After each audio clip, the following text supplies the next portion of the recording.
thing, but we're still slightly earlier than we said we would be. So you know all the rules of the game. What we're going to do today is Seb will just say a welcome. Olivier is going to talk through his first 6 months briefly, and then Seb will go back through the decisions that we have made at Council over the last couple of days. Yay! Good. Can I first of all welcome you?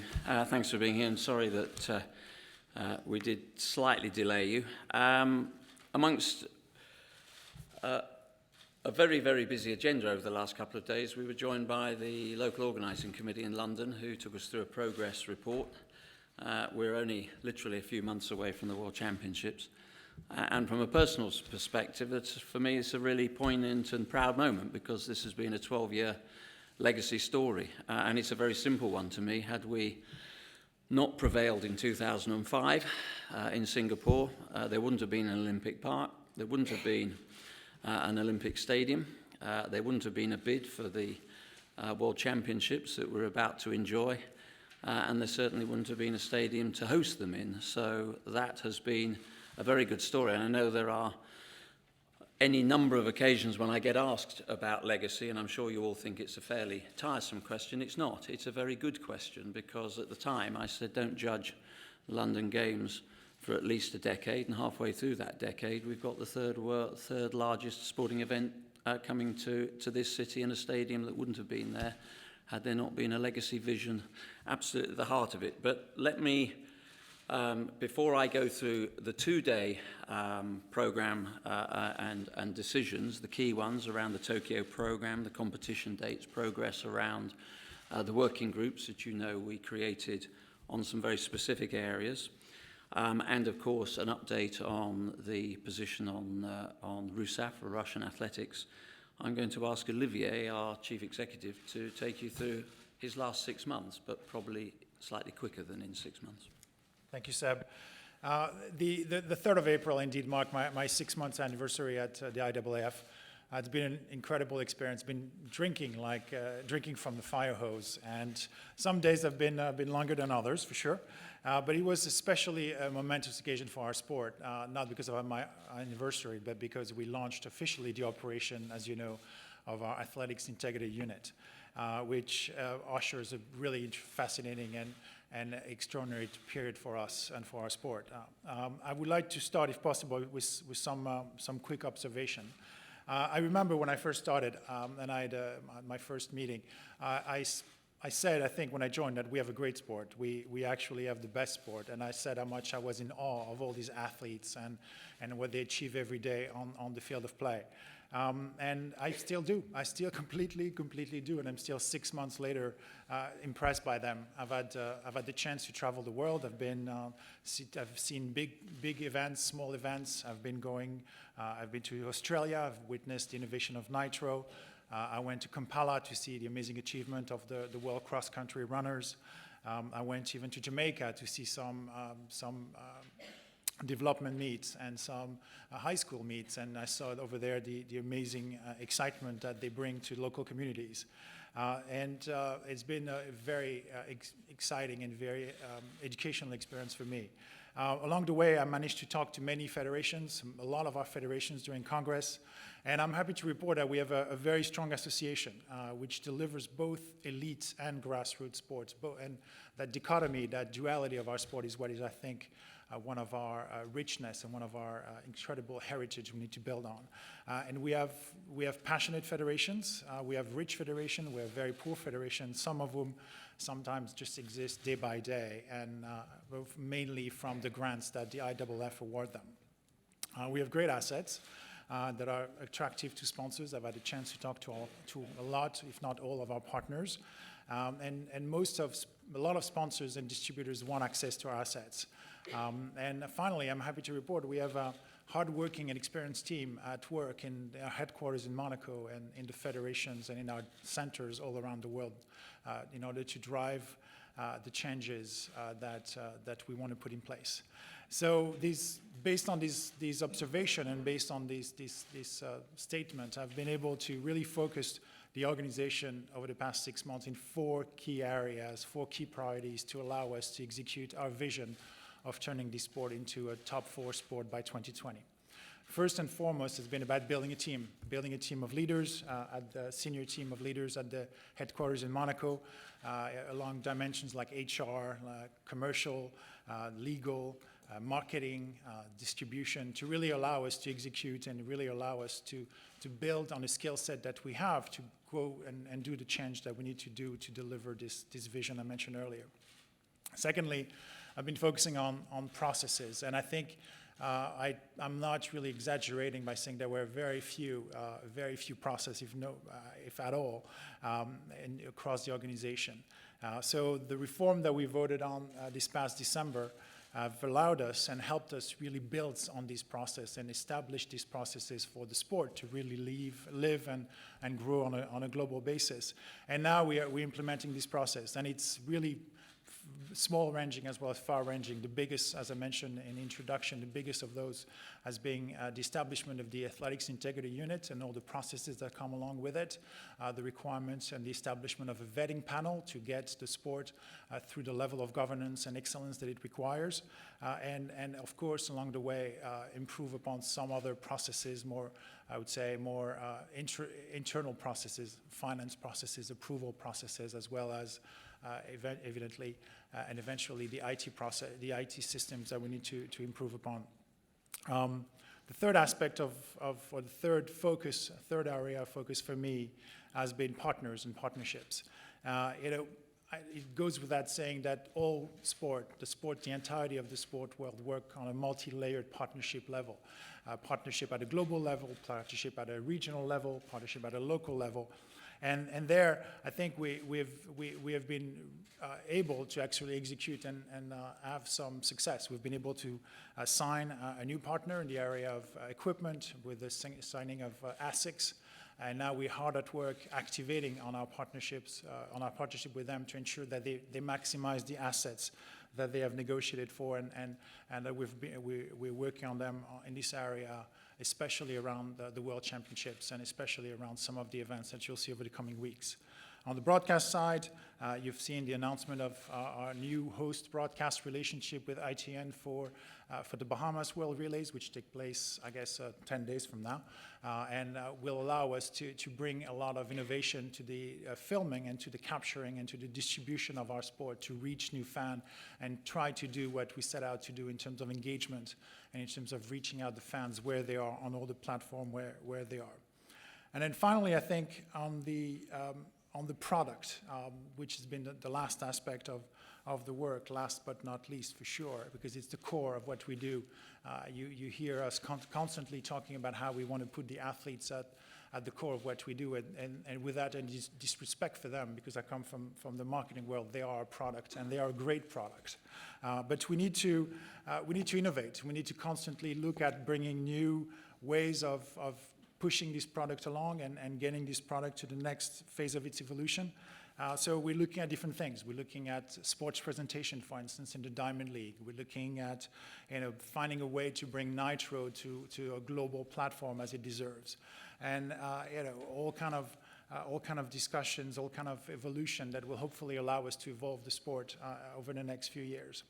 So as you can see, a busy 6 months, a lot of little things, a lot of 100 little things, a lot of big things, but really kind of 4 key pillars of people, process, partnership, and products that hopefully will allow us to execute this vision and turn the sport into the incredible powerhouse it is and can be going forward.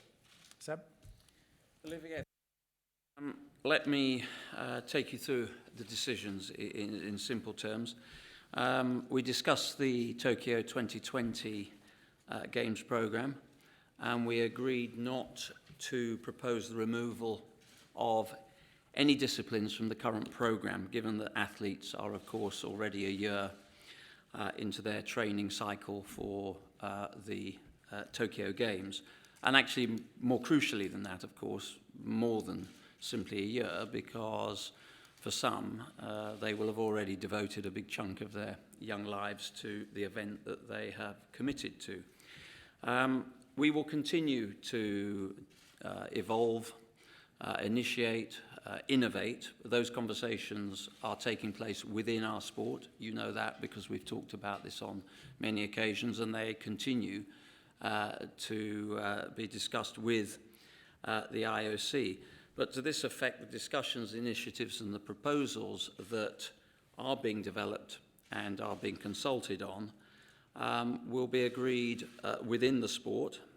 They will be introduced post the 2024 games, and of course after the 2020 games, and they will of course all be those initiatives, those ideas will be consulted on widely within and without the sport over the coming months. The second key area of decision were the competition dates. I know that you received those yesterday. I don't intend to go through each and every one of them, but I think there was an important decision that we took. I've for a long time believed that one of the most attractive elements of our sport is getting the athletes, the great athletes, out on the track as often as they can and trying to encourage as many head-to-heads as possible. So you will also see that we have made it possible to double up in the 200 and the 400 metres in the World Championship programme here in London in the next few weeks. Olivier talked about the Athlete Integrity Unit. As you know, that was up and running on April the 3rd. Last week we announced David Howman as the chair of the Athlete Integrity Board. Yesterday we were able to announce his two other colleagues, Dr. Andrew Pike, Professor in the Faculty of Medicine at the University of Ottawa, and Frenchman Marc Peltier, Associate Professor of Law at the University of Nice, Sophia Antipolis. They are, of course, joined, and I'm delighted that we have her with us this evening. They are, of course, joined by our IAAF Council member, Abby Hoffman. So that is the Athletes Integrity Unit. We also had progress reports on the three key pieces of work that I've long since felt was necessary. The first, of course, around transfer of allegiance. As you remember at the last council meeting, we decided to freeze all transfers of allegiance pending a robust set of proposals that will come back to the council for our November council meeting. Barring, of course, all those that were currently in the system, I think about 16 of them. We heard from the teams looking at age manipulation, and we also had an update on the working group looking at performance and results manipulation. And of course, and again, I'm delighted that Jeff Gardner's with us tonight, the president of the Oceania Track and Field Federation, because he spoke to the Russian task force report. You have a copy of that report. The task force was disappointed with the lack of progress that has been made since their last report, particularly in some key areas around testing, around the ability to get hold of athlete biological passport samples, and of course the ongoing issue around closed cities, and of course the ongoing employment of coaches who are still, from a tainted system, who are still plying their trade. I'm happy, obviously, to answer any more detailed questions on that, but I think I have to be clear here. There is no reason why better progress has not been made, and RUSAF should be under no illusion at all. The criteria that we laid down is the criteria that stands. This is not, something to be sort of dusted down and cherished only for its irrelevance. This is what we are working to. We will stick to them. It has always been our intent to separate where we possibly could the athletes eligible for competition from the tainted system. We will continue to do that, but this should not be construed as a shortcut to reintroduction. It is not. That criteria is serious and will be followed through. So that is really, I guess, the key elements of the council meetings. And as I said, we had a very good update from Niels de Vos and his teams in the organising committee yesterday about the progress, which our technical delegates were pretty satisfied with. Thanks very much. Okay, just in all, can you just say where you're from and your name? Yes, starting with you, Sean. Sorry, Sean Guardian. There's some tough words from you and also Renee in this task force report about Russia. How tough are you prepared to be with Russia, given what's been outlined in this latest report? We will continue to be tough. There is no timeline here, and you've heard me say this before. This criteria is here. It's not a mix and match. It's not per many 2 from 5. They have to be met, and again, disappointment is a good word because there is no reason why this better progress has not been made. If you look at the 3. Just take 3 of the key milestones. Testing, yes, there is testing taking place, but it is still far too limited. The Russian investigative committee still is refusing to hand over athlete biological passport samples for independent testing at labs. We've still got athletes in closed cities that are difficult, if not impossible, to get to. And as I've said, we've got coaches still plying their trade, and we've got the head coach of RUSAF effectively sort of refusing to sign their own pledge to clean athletics. So, there is some way to go. And yes, we will see this through. And, as I said, and we've discussed in council, we will return with a report back at the council meeting here in London in early July, and we will have to make a judgment then. But at this moment, we are going to see this through. This is non-negotiable.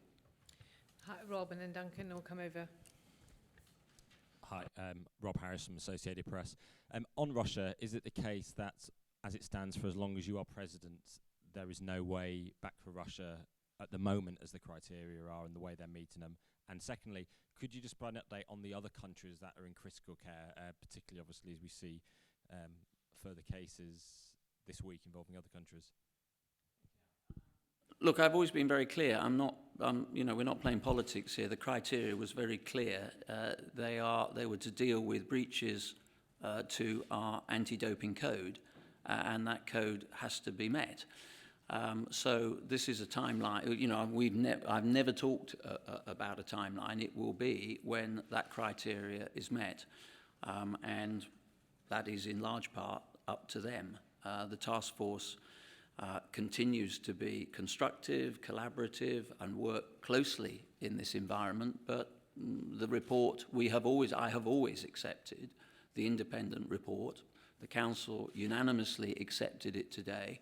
And for the return to the council in a few months' time, I think there will be some tough decisions that we then have to make. The status of the other countries, Kenya, Ethiopia are being monitored on a quarterly basis. The Ukraine on a monthly basis. Morocco, that had made substantive progress, has been moved out of that immediate care, but are still on a 2-year watch list, and Belarus on a quarterly basis as well. I mean, the case involving Sumgong, that must be particular concern. Does that reinforce the fact there could be a wider spread problem than Russia? Yes, it is a concern. Any infringements are a concern. We are working very closely in Kenya, and we have to maintain that progress, and that is why they are on the watch list, and that is why they are being intensively monitored. Duncan. Duncan Mackay, Inside the Game. Seb, there's some pretty severe criticism of the appointment of Elena Isinbayeva as chair of the Rusada. Is that non-negotiable as far as you're concerned, that she has to step down from that role for them to be reinstated? No, we haven't said that. I know that WADA have, a very clear view on that. Our engagement is directly with RUSAF. It is through athletics, and that is very clearly an issue for WADA. Thank you. Come across here, Geraint. Hi, Geraint Hughes from Sky Sports. Seb, just bringing you back to Russia, just how surprised are you really by the chairman's report to you over the council meeting these days? And you talk about tough challenges ahead. What exactly do you feel needs to be done to get Russia to comply with the clear criteria that you've put out there? Because it's going to take time. Is it just time, and you keep going and keep going and keep going until you get what you want, or can you apply even more pressure? If you don't mind me saying, I think you almost answered the question yourself. We have the criteria. It is very clear. This is not arcane maritime law. It is very, very clear. But no, there will come a point where the council will take a judgment about what, and I guess that will come at the next council meeting, what are the next steps. But the next steps are not to soften our stance on this. The next steps are to try and maintain what the progress that has been made, and there has been some progress, but in the key areas and the milestones that we are looking at, there are still some there are some very, very big gaps that still need to be bridged. I'm not sure I'm surprised or what. I'm disappointed. I see no reason why better progress should not have been made. I don't think it's that complicated, frankly. Hi, if you go straight to the bank, Franco. Just wait for the mic, if you wouldn't mind. Thanks. Franco Fava, Corriere dello Sport, Rome. Seb, going back to the Olympic program, Tokyo 2020, you said that the program will not change. The number of events will stay as it is now. Could you tell us a little more if you are studying some innovation for the future, and not talking only about the 2024 Olympic Games, but also for the 21 World Championships, as we just been watching in Kampala the introduction of the 4 by 2 kilometers mixed relay. There is something that you are studying to introduce some mixed relay also on the track? Thanks. Yes, I think that you observe our sport closely. You will have seen any number of innovations since the Beijing World Championships, and actually in the lead up to those championships. Some emanated from the road tests around our World Relay Championships, some from our World Youth Championships in Calais in 2014, some around Kampala, the cross-country, the introduction of relays there. And I guess some of that innovation, if you like, started around the way that we've changed the format to the World Half Marathon Championships, which includes a large participation event. So yes, it is important that we don't close the door on innovation or change or ideas, but we also have a duty of care here for athletes, and the judgment that the council made today is it wasn't closing the door on innovation or change. Far from it. It was actually encouraging it, but it was the judgment that was made today was that the athletes, we have a responsibility to the athletes not to change a program in an Olympic cycle. And it's not just the year that they've been training in that cycle, it's also the lead up to it, because you don't suddenly become a specialist in that area at the previous games. So there were all sorts of judgments that were made, but the decision not to change the program before 2020 was a very clear-cut one. Thanks, Martin. And then we'll come over. Martin Ziegler from The Times. Seb, in Russia, it's been sort of claimed that there's a sort of hypocrisy around this, and the fact that there's an investigation USADA carrying out into the Nike Oregon project and the Parliamentary Select Committee going to meet next week to ask questions about UK athletics over supplements and thyroid medication, etc., given to athletes. Do you think they're comparable at all? No, you know, let's be really clear. You know, we were dealing with a pathology that was seismic. You know, over the course of the previous 4 or 5 years, my medical and anti-doping teams will correct me here, but we had over 130 positive tests and suspensions. You know, this was not something that we could turn a blind eye to. It wasn't going to be resolved by any other organisation other than taking responsibility for it ourselves within the sport. Yes, you know, there will inevitably be ongoing dialogue about all sorts of things. That's never changed. You know, technologies, embracing technologies, where is the boundary on new technology, supplements. These are inevitably the ongoing discussions, but I don't think they can be remotely confused with the challenges that we have had to confront with Russia. They're not the only challenge out there, but it is something that needed to be addressed. Mitch? Hi, Mitch Phillips from Reuters. Hi, Ken. So going back to your innovation and technology, can you give us your view on the Breaking 2 project? The IAAF seem to have been quite quiet on it. Do you personally welcome that kind of thing, or are you kind of wary that it's all a bit too crazy and wild? No, I can't say that I have given it given all the other things that I'm sort of thinking about at the moment. I can't tell you that I've spent a lot of time thinking about it, but I do think that, you know, our sport has always been about challenging frontiers and barriers. You know, if you go back to the chase to the first 4-minute mile, if you go back to, you know, the first sub 2:30 marathon, these have always been the challenge of innovation, you know, good coaching, the appropriate use of technology. I don't ever want to be in a sport that sort of closes the door on that, but there are, you know, these things are also, there is a proportionality about these things, and sensible judgments have to be made. Any other questions, Duncan? Seb, could you fill us in whether the French prosecutors have contacted you recently about President Diac, and also in the wake of Frankie Fredericks being named, are you confident that no other members of your council will be implicated in the scandal?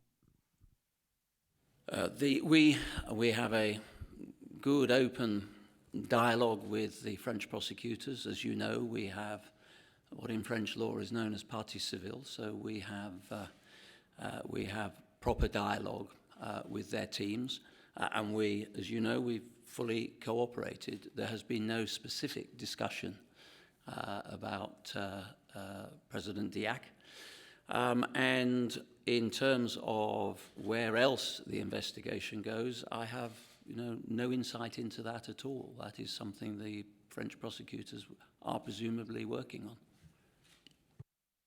Hi, Rob and then Sean. Hi, 2 questions. One, is there any sort of latest on when you might start handing down any more bans from the IOC retests of samples? And also back to Russia, I know it's not your field, but do you have any view on Russia's involvement at the Winter Olympics next year? Unless cross-country makes it into the Winter Olympics, no. I'm not sure when the next batch of retests are. I think we've just done most of the retests. Yeah. Yeah. I think it's an ongoing process. So no. But then there's the IOC process. Yeah. Your technological committee, was looking into these new Nike shoes and I think other shoes that come by manufacturers. You talked about the challenges of technology there. Do you think such shoes, which Nike claim give a 4% advantage, should be allowed? And was it discussed today or yesterday? And what were the thoughts of the people involved? I think the principle is pretty clear for us. I mean, the technical teams have gone away to look at that. But I think the principle is that as long as the technology is accessible to all, then this is something that actually we should be welcoming. There are, you know, that again, I guess it almost comes back to the answer I gave, you know, a moment ago, that, you know, we do need to embrace new technology. We do need to make sure that design is there to help allow athletes to train intensively, to minimize the chance of injuries. You know, that's the world I lived in for the best part of 20 years. So as far as I'm concerned, as long as that technology is accessible to everyone, then I think that is a reasonable principle. If it allows athletes to break records purely based on the technology, is that the problem? Well, I mean, if it allows them to train harder and it allows them to withstand greater levels of training and to not have interruptions to that training because of injuries that are sustained, maybe because, you know, there's not enough thought going into that kind of technology, then I sort of tend to come down on the side of the athletes. Geraint, then we'll go back to Franco. So obviously you've had an update from the LOC with regards to London 2017. Just in light of what happened in Dortmund the other day, just how much has that maybe focused minds, if it needed, but also just maybe a review, just considering that everybody else now, this weekend, all sporting events, there have been reviews, it's a high-profile event, etc., etc. Look, I think I can share my London experience here. The best type of security is the type of security you never discuss. That security is incremental and sequential. That it is delivered and developed in the light of all sorts of prevailing intelligence. This is a city that does that probably better than pretty much anywhere in the world, and we have a record of doing it extraordinarily well. So I'm absolutely sure that the intelligence agencies, the Metropolitan Police, that plethora of panoply of framework and team that will be in charge of that will be looking at that all the time.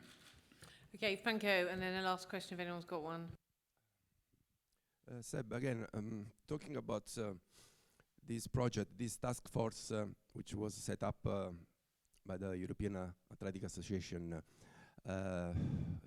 to work out a new list of European records. Did you discuss yesterday or today about the progress of this working group? It was presented at the council meeting of what this work has reached. Thanks. I think there's a guiding principle here, if I may say so, and that is that we are very conscious that as we start putting together very clear and discrete areas of work and understanding, that we don't want to duplicate the work that is often being done in the same area in our continental associations. A very good example of that is, you know, we have a very clear policy around gender balance. The North America, Central America, Caribbean area association has done some extremely good work in there, both in programs and pathways. So, you know, you would tap into that area of expertise. The European Athletics Association has for some time been looking at this. Their findings will come to us, and I want them to inform the judgments that we make in this area going forward. So no, there wasn't a specific discussion in council other than the fact that there is a group that's looking at that, and we will see their report and their findings, and then we can see whether that is appropriate for the policy, if we decide on a policy around records more broadly based than European. Okay, any last question? Because I know there's some one-on-ones. Okay, thank you all of you for coming, and see you all soon. Thank you.